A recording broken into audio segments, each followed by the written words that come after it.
नमस्कार। आर्यावर्त चैनल में आपका स्वागत है।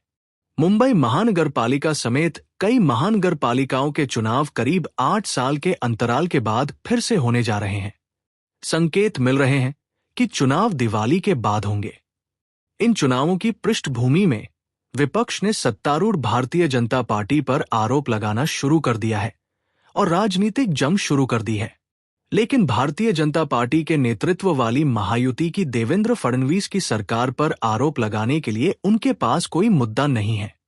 इसलिए उन पर वही पुराने आरोप लगाने का समय आ गया है। लेकिन इस बार इस जंग में एक अलग मोड़ है, क्योंकि शिवसेना, उद्धव ठाकरे गुट और राष्ट्रवादी कांग्रेस पार्टी, शरद पवार गुट मुंबई में मराठी वोटों के लिए आपस में ही लड़ने लगे हैं। पिछले कुछ सालों से भारतीय जनता पार्टी और महायुति पर झूठे आरोपों की शुरुआत हर सुबह 9 बजे शुरू होने वाले मातोश्री के घड़ियाल से होती है।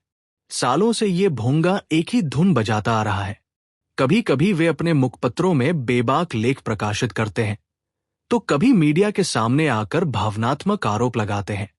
मुंबई अडानी को बेच दी गई, सारे उद्योग गुजरात ले जाए गए, मुंबई में मराठी लोगों को दोयम दर्जे का समझा जाता है। पटकथा और संवाद पुराने हैं, लेकिन जब चुनाव आते हैं तो उन्हें मातोश्री से नए रंग में रंग कर मंच पर लाया जाता है।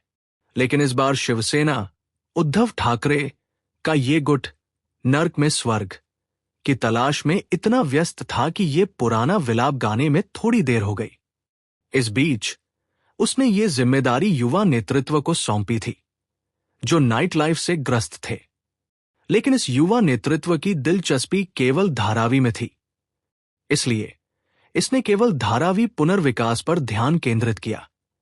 इस बीच राष्ट्रवादी कांग्रेस पार्टी, शरद पवार गुट ने इन मुद्दों को अपने ही सहयोगी से चुरा लिया।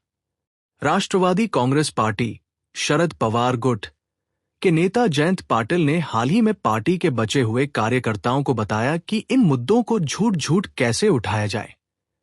संक्षेप में कहें तो अब शिवसेना का टैप एनसीपी डीजे बजाएगा, वो भी पूरे जोश के साथ। और मजेदार बात यह है कि जिन्होंने इतने सालों तक मुंबई से मुंह मोड़ा और सिर्फ बारामती के लिए विकास की कगार पर बैठे रहे, जिन्होंने अपनी जेबें भरी लेकिन मुंबई को सिर्फ वादों की धूल दी, वही लोग अब देवेंद्र फडणवीस सरकार में मुंबई के उत्थान और परिवर्तन को महसूस करने लगे हैं। उन्हें नहीं लगता कि ये मुंबई पहले जैसी है, क्योंकि ये नई मुंबई उनके पुराने राजनीतिक समीकरणों में फिट नहीं बैठती। मुंबई के विकास के लिए हर परियोजना उनके अस्तित्व के लिए खतरा है।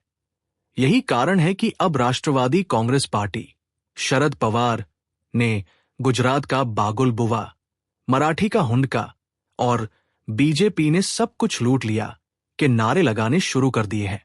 हम देखेंगे कि वे क्या कहते हैं और ये कितना झूठ है। लेकिन उससे पहले आइए तथ्यों पर एक नजर डालते हैं। वर्ष 2024 से 25 में कुल विदेशी निवेश का लगभग 40% भारत में सबसे ज्यादा 1,64,875 रुपए करोड़ प्रत्यक्ष विदेशी निवेश महाराष्ट्र में आया। इस साल यह निवेश पिछले साल महाराष्ट्र में आए विदेशी निवेश से 32% ज्यादा है।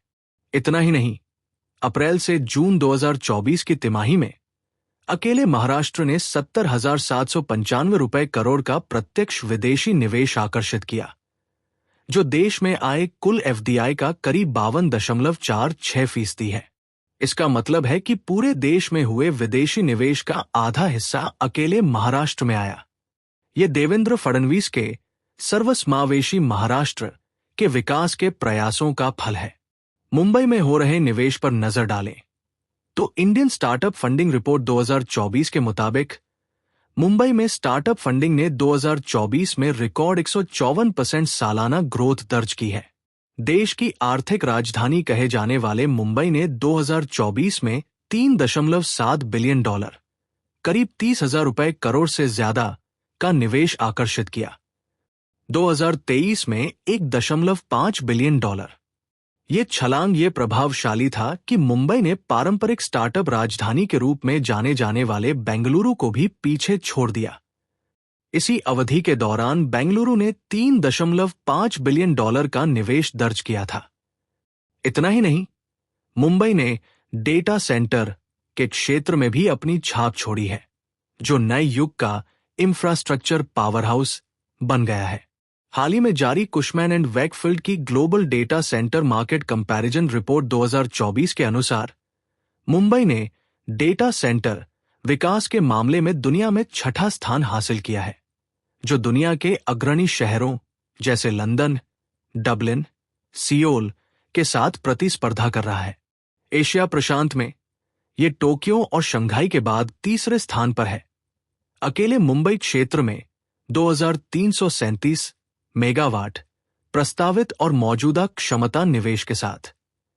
ये महत्वपूर्ण है क्योंकि डेटा सेंटर में निवेश के लिए भारी मात्रा में ऊर्जा, स्थान और तकनीकी सुविधाओं की आवश्यकता होती है। कई वैश्विक कंपनियां अब मुंबई और खासकर नवी मुंबई क्षेत्र में अपने डेटा इंफ्रास्ट्रक्चर हब स्थापित कर रही हैं। इसका सीधा सा मतलब है, मुंबई न केवल भारत की वित्तीय राजधानी है, बल्कि भारत के डिजिटल संचार और डेटा सुरक्षा की जीवन रेखा अब भी बन रही है। जबकि यह सब महाराष्ट्र में हो रहा है, कुछ लोग अभी भी चिल्ला रहे हैं कि उद्योग गुजरात भाग रहे हैं। अब बोलो, देश में सबसे ज्यादा विदेशी निवेश महाराष्ट्र में आ रहा है। वधान जैसा विश्वस्तरीय बंदरगाह यहीं खड़ा है। मुंबई ठाणे पुणे में metro, bullet train, coastal road जैसे काम तेजी से चल रहे हैं, और फिर भी उन्हें लगता है कि उद्योग भाग रहे हैं।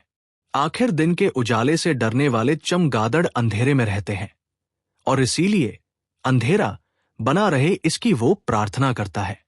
आपको ये वीडियो पसंद आए तो इसे लाइक, शेयर कीजिए और आर्यावत चैनल को सब्सक्राइब कीजिए। धन्यवाद।